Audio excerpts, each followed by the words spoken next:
Hi, I'm Lizbeth WAAGSTEIN. I'm currently pursuing a master's in public health and artificial intelligence, and in this project, I'm working with a unique dataset from Nicaragua to better understand and predict early signs of kidney damage among sugarcane workers. In parts of Central America, especially among young male agricultural workers, there's been an increase in chronic kidney disease that cannot be explained by traditional causes like diabetes or high blood pressure. This condition, often called CKD of non-traditional origin, has taken a serious toll on families and communities.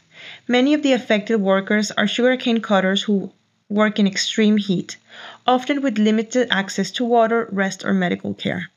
The exact cause of the disease is still debated, but it's likely linked to repeated episodes of heat stress and dehydration.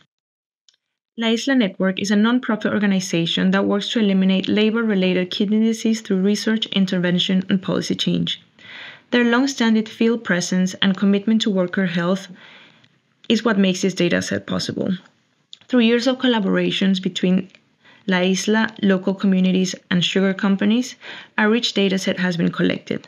This dataset includes repeated measurements on workers' biomarkers, reports of their symptoms, and work histories for hundreds of workers across multiple harvest seasons. This kind of longitudinal dataset is rare, especially in settings like this, and it allows us to go beyond snapshots to look at trajectories of how workers' kidney functions changes over time and how it might be linked to short-term stress or early warning signs.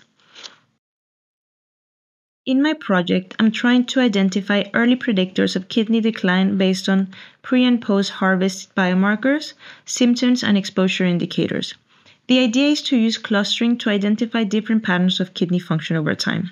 That is, distinguishing between the workers who have a rapid decline in kidney function from those that have a stable function, and then training models to predict those patterns using data collected within the first years of observation.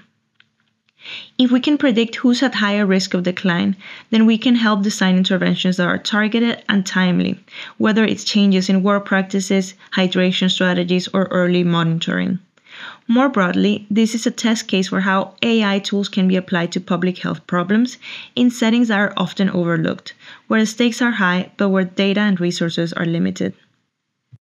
As climate change increases the burden of heat exposure and labor-intensive jobs around the world, understanding these dynamics will only become more important.